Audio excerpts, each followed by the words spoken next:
What else could he do? He needed routine, normalcy, proof of existence through daily life, some believing he was a ghost.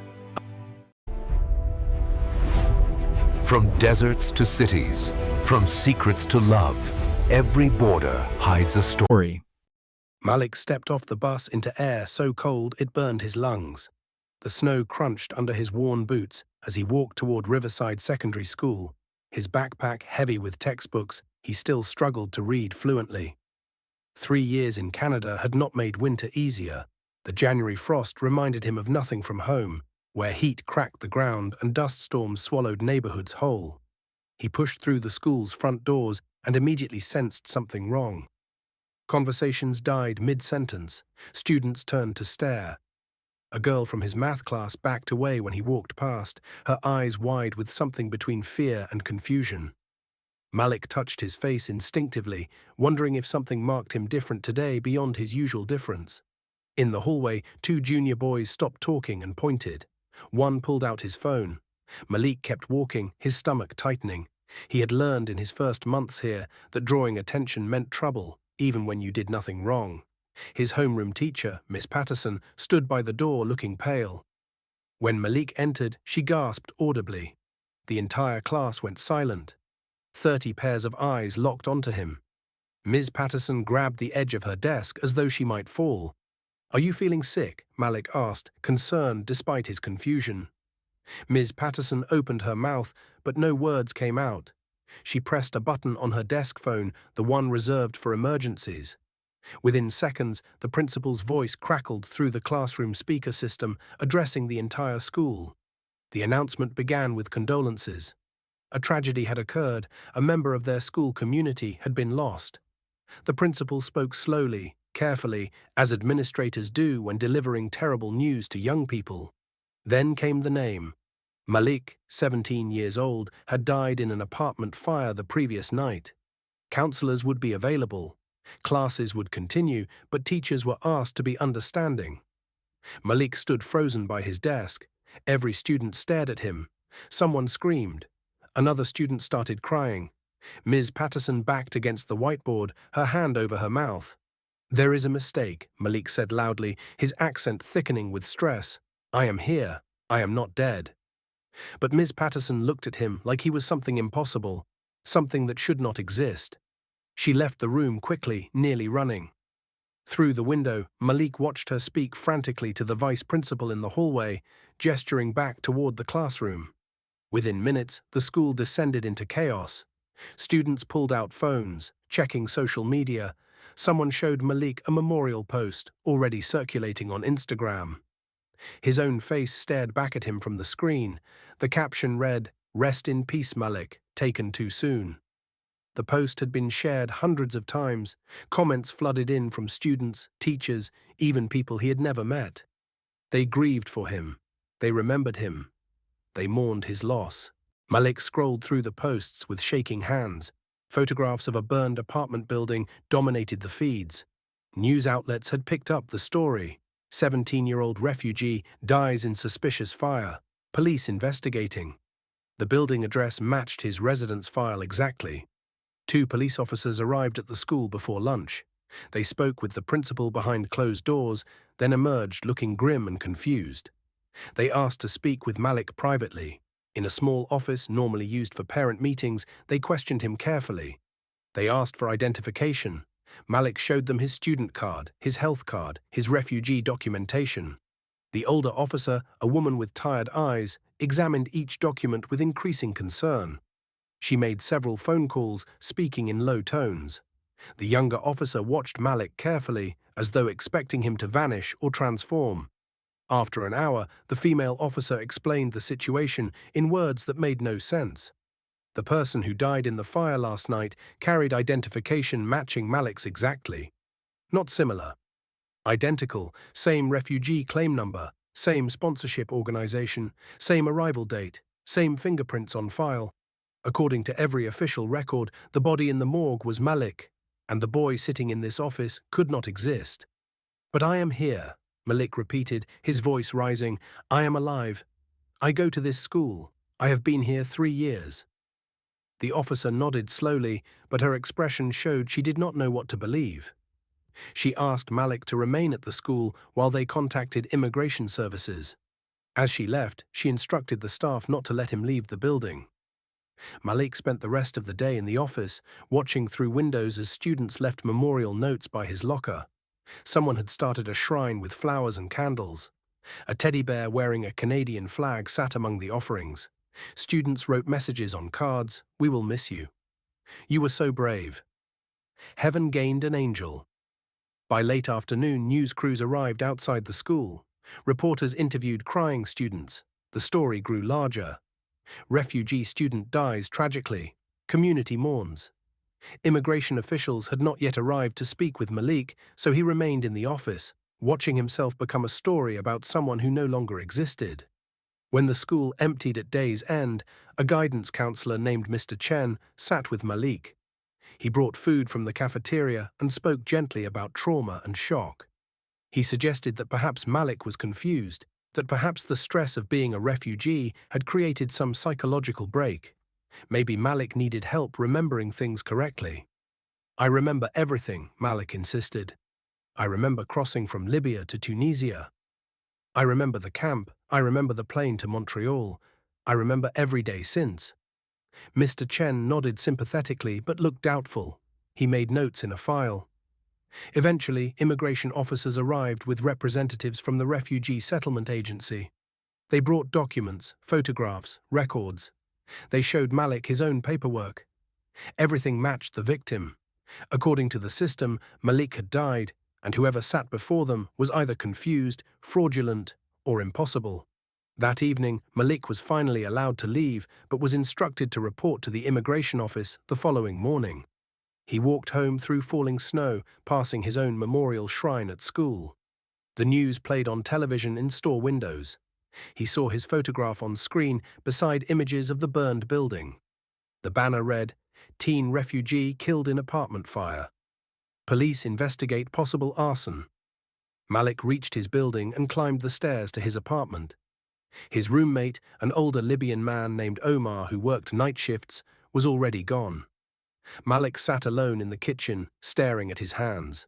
They were solid, real. He could feel his heartbeat, taste the fear in his mouth, hear traffic outside. He turned on his phone and found hundreds of messages.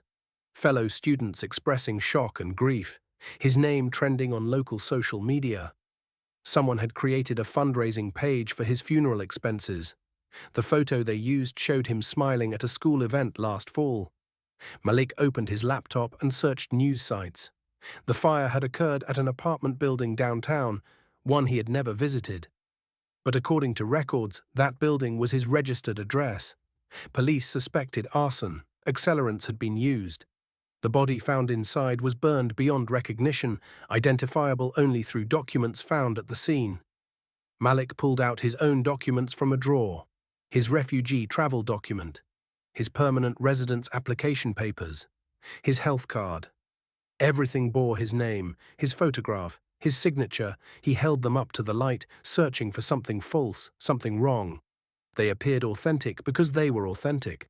These were the papers given to him by the settlement agency when he arrived. But if these papers were real, then the dead man's papers must also be real, which meant somehow, impossibly, two Maliks existed. And now one was dead, and the living one was becoming a ghost in a country where documentation determined existence more than flesh and blood. The immigration office occupied a cold government building, where fluorescent lights hummed overhead and everything smelled of old carpet and anxiety. Malik arrived early, having barely slept. He brought every document he owned, stuffed into a folder that had survived the journey from Libya. The officer who met him was a middle-aged woman named Sandra Kowalski. She spoke kindly, but her eyes were hard with suspicion. She explained the situation with bureaucratic precision. According to Canadian immigration databases, Malik's refugee file belonged to the deceased. Every data point matched: birth date, family history, fingerprints taken at the border, photographs, interviews. The system showed only one person, and that person had died. "I am that person," Malik said. "The dead man must be using my name." Ms. Kowalski shook her head slowly. The fingerprints matched, she explained. Fingerprints did not lie, the body had been badly burned, but forensics managed to lift partial prints from the scene. They matched the prints on file for Malik, which meant the body was officially Malik and the boy sitting before her was officially no one. Malik felt reality sliding away beneath him. How could his own fingerprints match a dead stranger? Unless they were not a stranger, unless something had gone terribly wrong long before he reached Canada. His mind traveled back to the camps in Tunisia, the chaos after fleeing Tripoli. Bombs had fallen near his neighborhood for 3 months before his family made the decision to leave. His father, a teacher, had spoken against the militias. Men came to their home at night. His father vanished. His mother took Malik and his sister to her cousin's house, then arranged transport to Tunisia. The journey overland was controlled by smugglers who treated refugees like cargo. Malik remembered being packed into trucks with dozens of others. He remembered officials at borders who barely looked at faces. Documents exchanged hands. Money changed direction. People were processed like inventory. In the Tunisian camp, a man named Hassan helped his mother navigate the system. Hassan worked for a resettlement organization, or so he claimed. He knew which forms to fill, which officials to bribe, how to move through the bureaucracy. When Malik's mother grew sick, Hassan arranged medical care. When their application stalled, Hassan made calls. He became their lifeline. Hassan had taken their photographs. He had submitted their fingerprints. He had filled out forms in languages they could not read. Malik's mother, desperate and grieving, had trusted him completely. When Hassan said they were approved for Canada, she wept with relief. When Hassan gave them documents and plane tickets, she kissed his hands. But what if Hassan had done more than help? What if Hassan had duplicated their identities? What if he had sold their paperwork to others who needed documents? Malik explained this theory to Miss Kowalski. He described Hassan, the camp, the confusion of processing. Ms. Kowalski listened, making notes, but her expression remained skeptical. She had heard many stories from refugees trying to explain irregularities. Identity fraud was common. People desperate for asylum sometimes used false papers. The system had to be protected. Without valid documentation, Ms. Kowalski explained, Malik would be detained. He could not prove he was who he claimed to be, and the documentation he possessed was now linked to a corpse.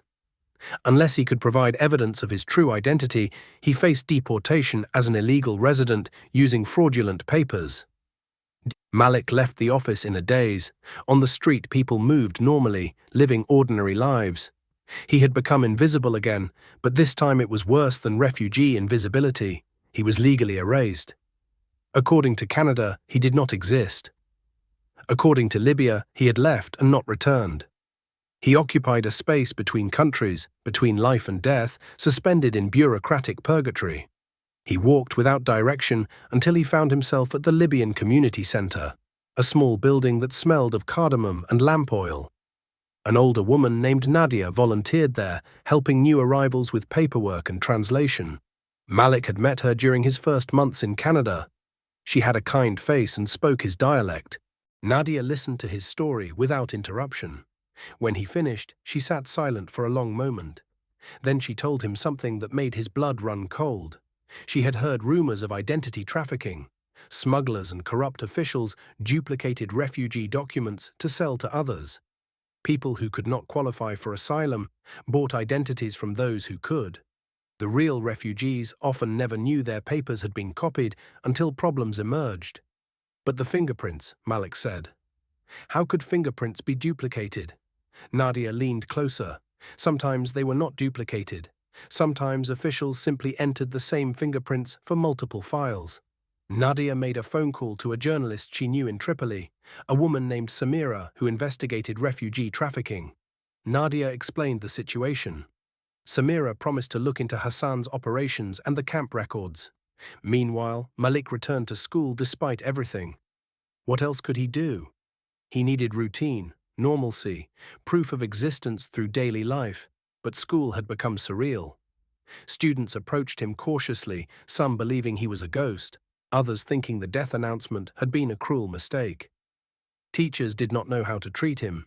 He attended classes for a dead student, completed homework that might never be graded. During lunch, Malik sat alone in the library, researching identity fraud. He found articles about insurance scams involving migrants. Some landlords housed undocumented people under fake names, took out life insurance policies on them, then staged fires. The insurance paid out while the victims had no legal standing to complain. Many disappeared back into shadows, afraid of deportation. The burned building from the news reports belonged to a company that owned several low-income properties. Malik found complaints online about safety violations, broken smoke detectors, locked emergency exits. He found records of previous fires. He found patterns. That afternoon, someone broke into Malik's locker. His personal notebooks were scattered. His backpack had been searched. Most significantly, the folder where he kept copies of his immigration documents was gone. The originals remained at home, but the copies had included notes he had made about Hassan, about the camp, about discrepancies he noticed in his paperwork. Taped to the inside of his locker door was a note on plain white paper. The message contained only 6 words, written in block letters. "You were never here."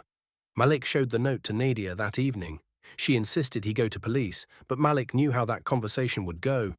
He was a person who officially did not exist, making accusations about crimes he could not prove. The police would see him as troubled, confused, possibly fraudulent himself. Instead, Nadia helped him gather evidence. They visited the burned building. It remained cordoned off with police tape, but they could see it clearly. The apartment that allegedly belonged to Malik was on the 3rd floor, windows blown out, walls blackened. Nadia spoke to neighbors who were standing outside. They said several refugees had lived in the building, all young men, all quiet. The landlord came around rarely. Rent was paid in cash. One neighbor, an elderly woman, said something chilling. She mentioned that she had seen the landlord taking photographs of the tenants. She thought it was strange, but assumed it had to do with documentation requirements. She remembered the young man who died. He looked nothing like Malik. He was older, heavier, with a scar across his cheek. Malik's heart pounded. If the dead man looked different, then the photo identification was false from the beginning. Somehow his photograph had been attached to another person's physical presence. The paper trail and the actual human had never aligned. Malik existed in documents. The other man existed in flesh. Together they formed one impossible person. Nadia contacted Samira again. The journalist had found records of Hassan's organization. It had been shut down 2 years ago for fraud. Multiple complaints about document irregularities. Hassan himself had disappeared, likely operating under a new name. But Samira found something more interesting. She found insurance policies taken out on several refugees processed through Hassan's organization. Policies worth substantial amounts. Beneficiaries listed as distant relatives who could not be traced. It was a scheme, Samira explained over the phone. Duplicate identities, real refugees in one country, fake refugees in another, insurance policies on the fake ones, then fires or accidents. The real refugees never knew they were being used until something went wrong. Malik's case went wrong because he was supposed to die in Libya's chaos. Instead, he survived and came to Canada, creating a collision between the paper person and the real person. The evidence was mounting, but it remained fragmentary. Malik needed something concrete. He needed to prove both that he was real and that the dead man was part of a criminal operation. He needed to expose the network before they erased him completely. His breakthrough came from an unexpected source. A teacher, Mr. Brennan, who taught social studies, approached Malik after class. Mr. Brennan had been researching a unit on refugee experiences and had recorded an interview with Malik a year ago for his class. The video clearly showed Malik speaking about his life, his family, his journey. It was time-stamped and saved on the school's server. It proved Malik existed in Canada long before yesterday's fire. More importantly, Mr. Brennan had kept detailed attendance records. Malik attended class regularly for 3 years. Grades, assignments, projects. A paper trail that contradicted the official immigration records that said Malik only existed in the burned apartment. Malik copied everything. He compiled files. But he knew school records alone would not be enough. The system valued official documents over personal history. He needed the full story exposed publicly, loudly, undeniably. That night, Malik barely slept. He kept thinking about the note. "You were never here." Whoever wrote it wanted him erased. They wanted him to disappear back into invisibility. They expected him to be silent, afraid, powerless. But Malik had died before, in a different way. He had died when bombs destroyed his neighborhood. He had died when his father vanished. He had died crossing borders where humans became numbers. He had learned that survival meant refusing erasure. Tomorrow he would become visible in ways that could not be ignored. The truth that survived Samira called before dawn. She had broken the story in Tripoli. Her investigation revealed a network spanning 3 countries. Malik was supposed to remain in Libya or die there. The man who died in the fire was a duplicate, using Malik's name and documents. The scheme unraveled because Malik survived and came to Canada, creating an impossible overlap. Now the network needed to erase him to protect themselves. Malik knew he had one chance. He had to make his existence undeniable and public before anyone could silence him. Nadia helped him contact journalists in Ottawa and Toronto. Malik offered them everything: his story, his evidence, his willingness to speak publicly. By noon, reporters began calling. By evening, Malik gave his first interview. He sat in the community center with Nadia beside him and explained everything clearly: who he was, how he arrived, what happened, the evidence he had gathered. He showed his school records, his housing receipts, photographs spanning 3 years in Canada. He explained the identity trafficking network. He connected the dots. The interview aired that night on national news. The story exploded. Refugee identity theft, criminal network, exploitation across borders, immigration officials scrambling to respond. The story was too big to suppress. It touched too many uncomfortable truths about how systems treated refugees, how invisibility enabled abuse, how documentation could erase human existence. Other refugees came forward. They checked their records and found discrepancies. Insurance policies they never authorized. Addresses they never lived at. Relatives they never listed. The network's scope became apparent. Dozens of victims, millions in fraudulent insurance claims. Deaths staged and real deaths exploited. Canadian authorities opened formal investigations. Police arrested the landlord company's owners. Immigration officials audited refugee files processed through Hassan's organization. Interpol issued warrants. The network began collapsing. But Malik's personal situation remained unresolved. He was famous now, his face on news programs, his story told in newspapers. Yet legally, he still did not exist. Immigration Canada faced a dilemma. They could not deport someone who had just exposed a major criminal operation, but they also could not ignore that his documentation was fraudulent, even if the fraud was not his fault. For weeks, Malik lived in limbo. He attended school while lawyers argued about his status. Students treated him like a celebrity. Teachers praised his courage, but every night he wondered if officials would knock on his door with deportation orders. The resolution came through political pressure. Public opinion sided with Malik. Advocacy groups mobilized. Members of Parliament asked questions. Immigration Canada needed a solution that would not look like punishing a victim who exposed corruption. Finally, in late February, officials offered Malik a path forward. They would reprocess his refugee claim under his true identity. New fingerprints, new photographs, new documentation. The old fraudulent file would be sealed. He would essentially re-enter the system clean, without the corrupted paperwork. It meant months of uncertainty, but it meant hope. Malik accepted. What choice did he have? Testified at several trials. He stood in courtrooms and told judges what had been done to him and others. His testimony helped convict multiple defendants. Victims received compensation. Reforms were promised. The story faded from headlines, but the impact remained. On Canada Day, Malik visited the National War Memorial in Ottawa. The monument honored fallen soldiers, but it had become a place where people left tributes to all kinds of loss.